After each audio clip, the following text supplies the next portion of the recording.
It's gonna be a good one. It's gonna be a good one.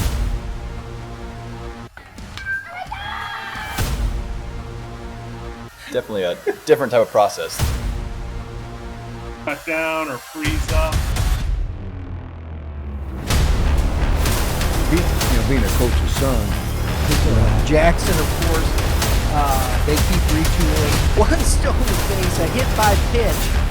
Oh my goodness.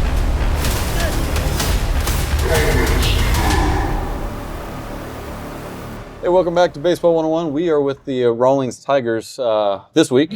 So excited. I'm really excited because, one, it's close to my house. So not that it matters to you. But to me, shorter drive.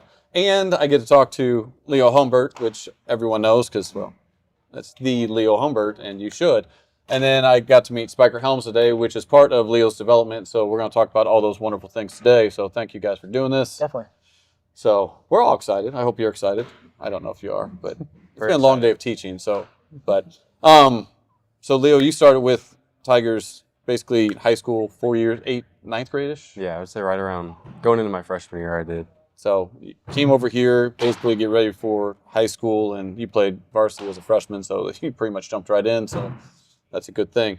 And then you've been working with Spiker primarily with hitting since that time, 8th grade, 9th grade. Mm-hmm. So that's, like we were talking about, to me it's really important to have a consistent voice that knows you kind of throughout and has seen the progression. So is there something that's about the Tigers that you start, because a lot of kids jump from club to club, especially through high school. They try to pursue a better team or do whatever. Like, is there something about the Tigers that really you've enjoyed, or the resources, people? Like, what's kept you here? I'd say going in my freshman year, I knew all about the program, and they told me all about it. And throughout the whole years, they stayed honest about everything. Like, there wasn't anything that was changing drastically. Like, they talked about how we were gonna have the same coach all 4 years playing through summer ball, and that stayed true, which is true. Yeah, you create a good connection and have good chemistry with those coaches.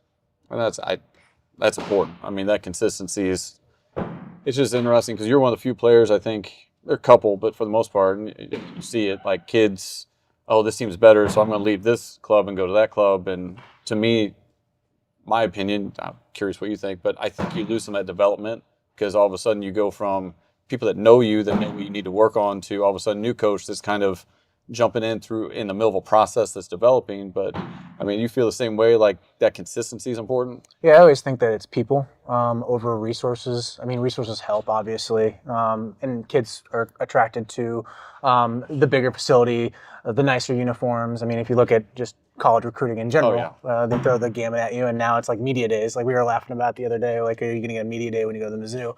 So it's like, it's that sizzle that gets them drawn in.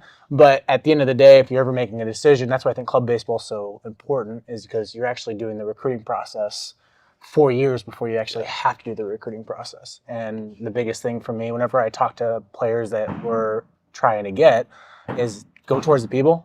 And if you go towards the people and you feel comfortable with them, go for it. And I might not be the right person for you. Yeah. So I always lean that. And that was like one of the first conversations I had with him and his parents. It's like, if you don't like what I have to say about hitting, then no worries on me. Yeah. So that's kind of how I approach it, yeah.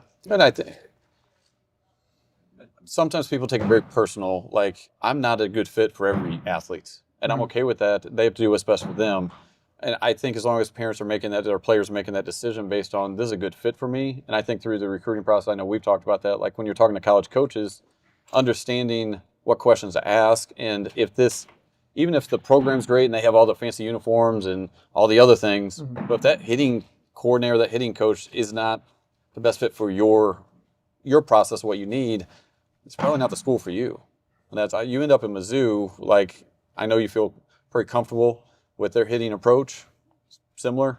So is it similar to what Spiker has been doing here as far as the emphasis of what they try to do? Yeah, I'd say when I was talking to LeBlanc on the phone before, I guess at the start of when I started getting recruited, and then just moving into now, I still talk to him weekly, just about my swing, and send him videos that we get, and I think it's pretty similar between the two. So it's something that had me interested, and just the coaching in general there really had me interested in the program. Media date Mizzou is not. I just laugh because when you said that, Carrick, love Carrick. He's not a media day sort of guy. He's a JUCO guy, which your background. Do you play JUCO? Yeah, I played at Longview Community College. See, you should have gone JUCO. Like, be like us.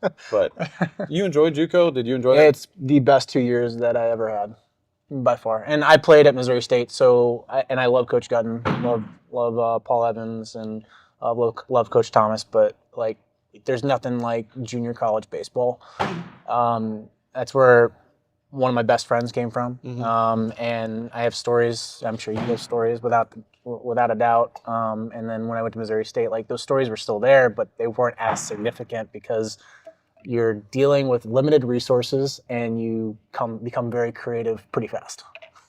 That's one of the most creative ways I've ever heard of describing JUCO baseball. Yeah. That's well done. So your role here is director of marketing. Yeah. One actually, of your several. Yeah, I'm a Swiss Army knife. I was going to say, when you said that, I was like, wow, marketing degree. I'm a Swiss Army knife when in this organization. So I did the high school director role when I first started, and then I got into marketing.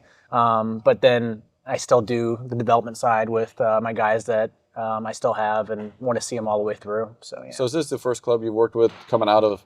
I started with Jaws as a customer.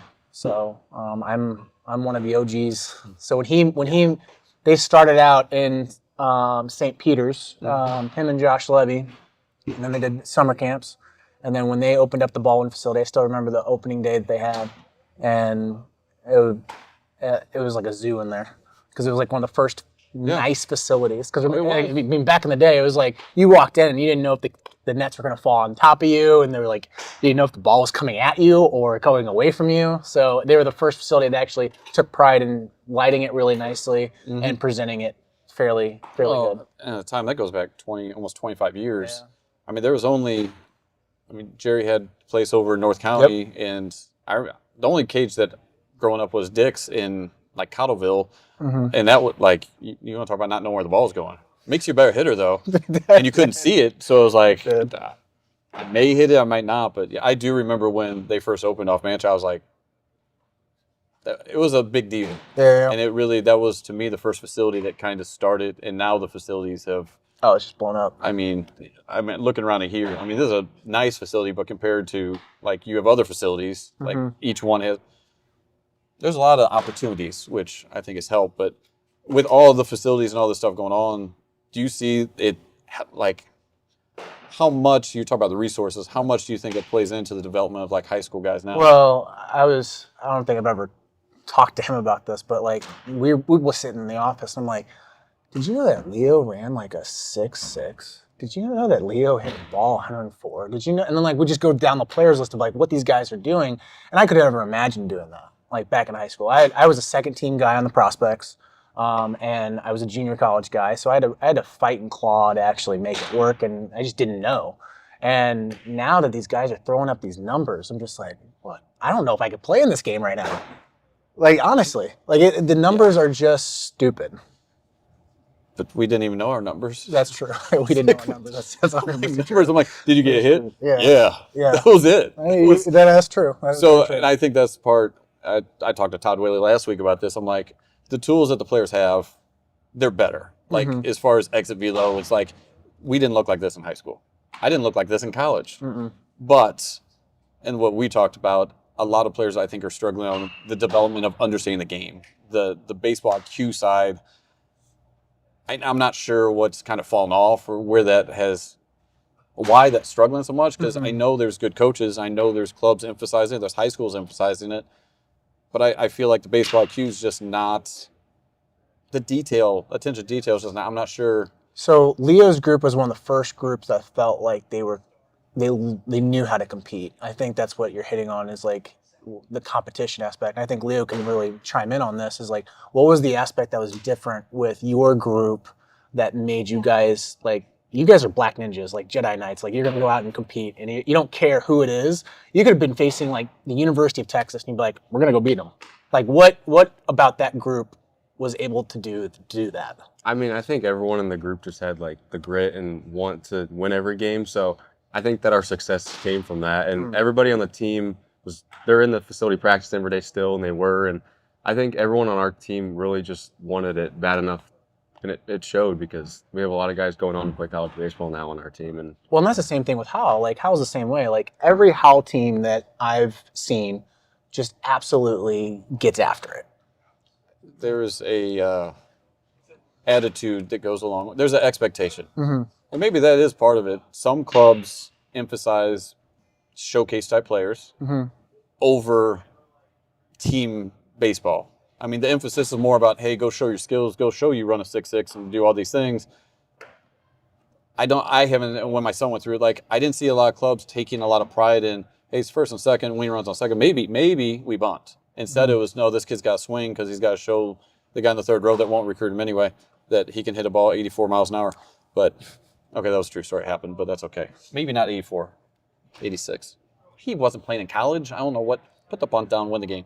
Anyway, the emphasis is a little off. So, curious, your emphasis here with the Tigers, do you guys focus more on teaching how to win or the showcase? Because I do think, like, different clubs see, like, did you feel more it was about winning in the summer or a kind of it is a combination, but which way do you felt like it leaned? Like, I think it was more of just the team developing as a whole and not winning everything because, like, during high school, you're working all season to win something at the end of the year. But, like, high school is just tournaments after tournaments. So I think progressing each weekend or maybe making the adjustments as a team as a whole or even as an individual working with the other guys is really important for summer.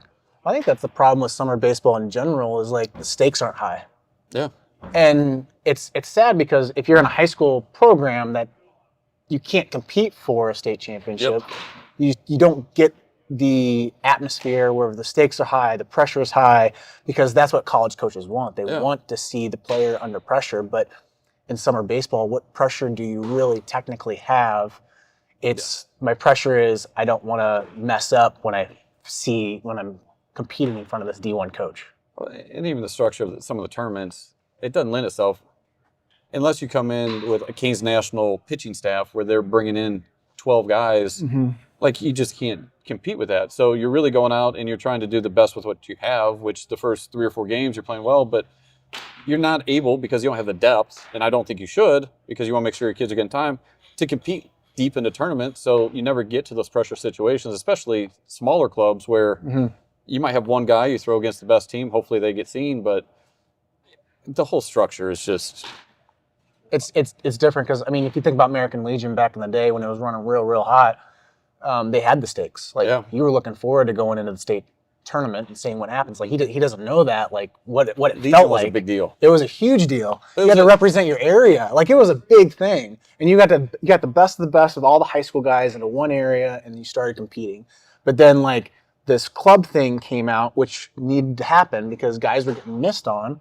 And Jerry, God love him, he came in and he started getting all these guys, and he was just running teams out there, and it was the best of the best. And it was like, if you weren't a prospect, you were a nobody.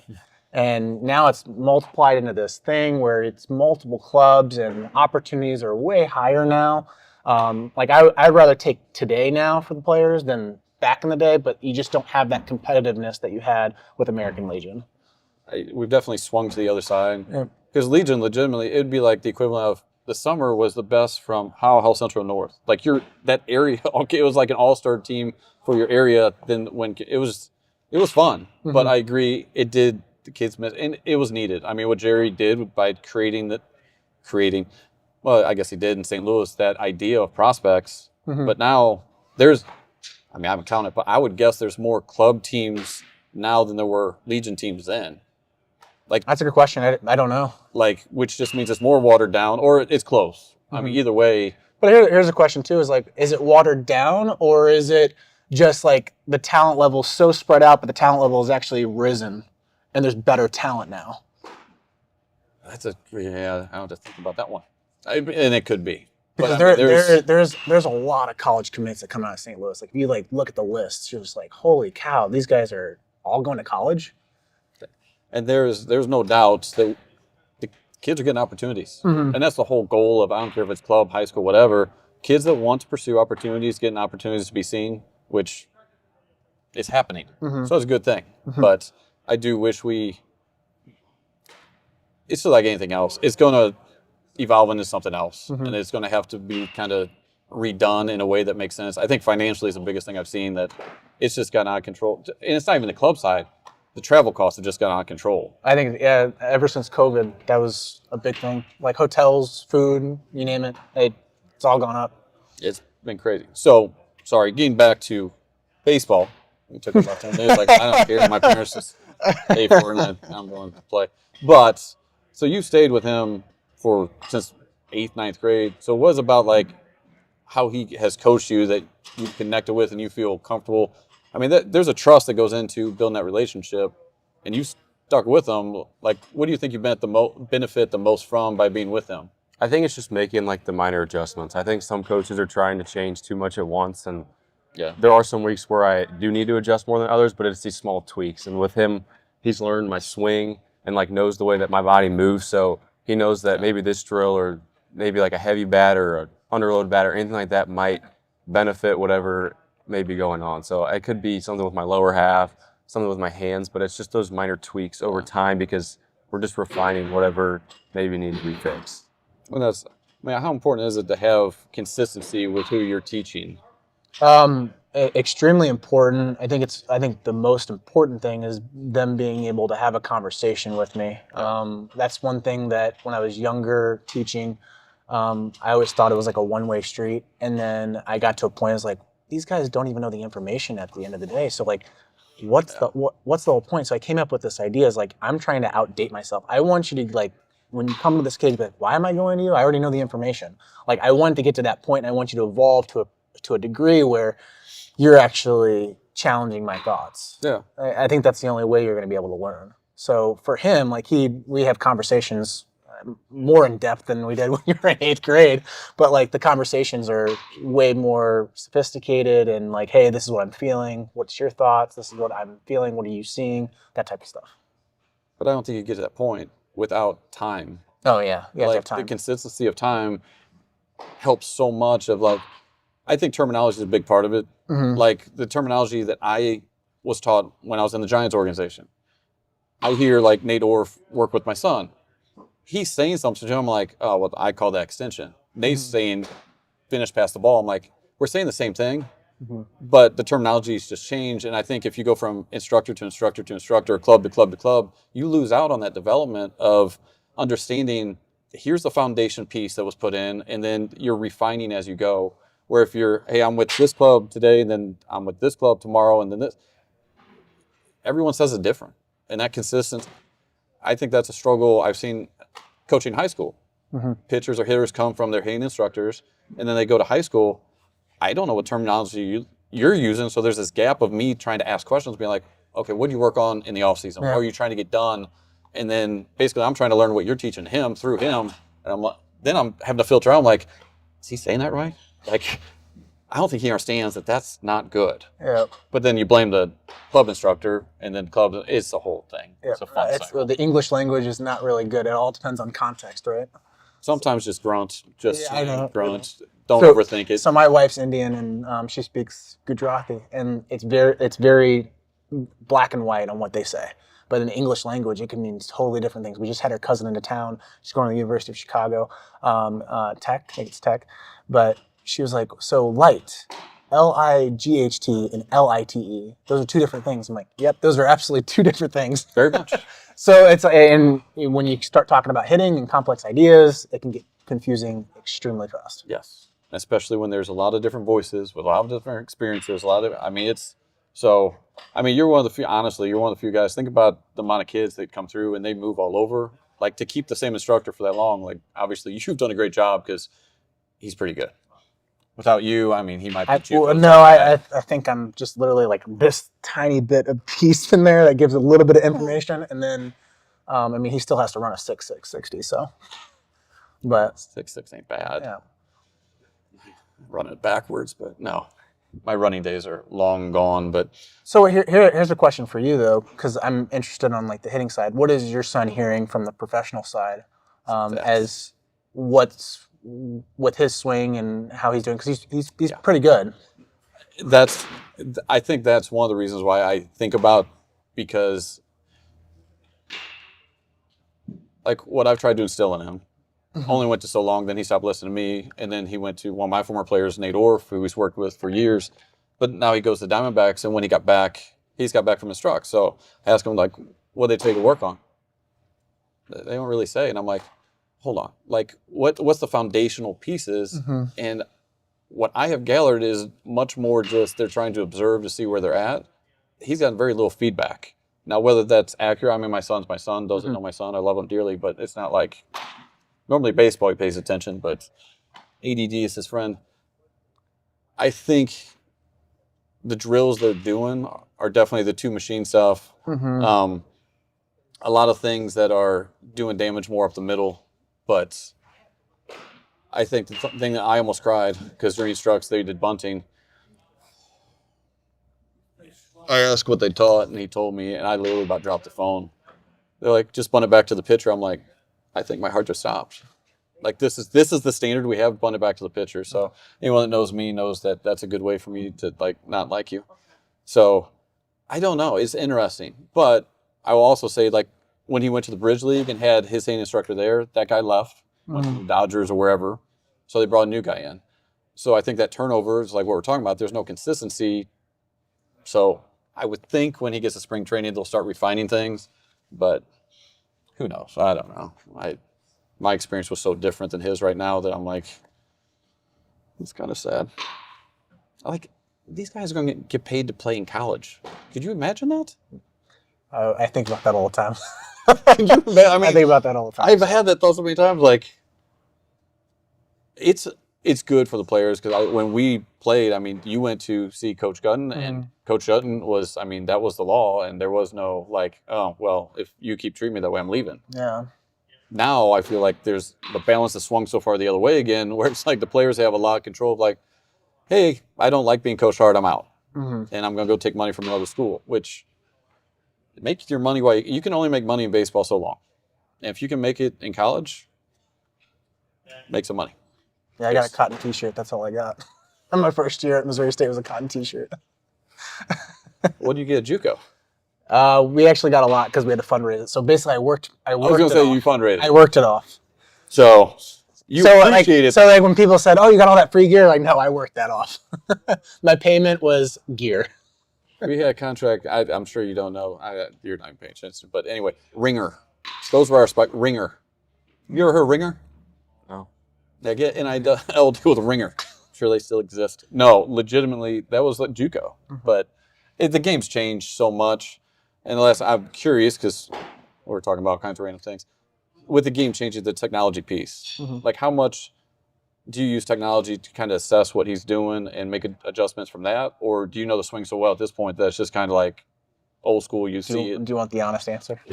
No, lie to me. It's more fun. No, yes, honestly. Well, honestly, I was a big tech component, but now I'm at a point where it's like it muddies the waters too quickly. And we used a couple tech pieces, and it was like numbers that were basically to get a baseline for me and my knowledge, and like, okay, what am I looking for? And then finally, when that tech piece actually taught me, hey, these are the things that actually matter, and that's where it actually got me to coach. And so whenever I'm in the cage with a high school player or anything like that, I just go straight to what my knowledge is at that point, and then we'll go on the hit tracks every once in a while, but nothing crazy.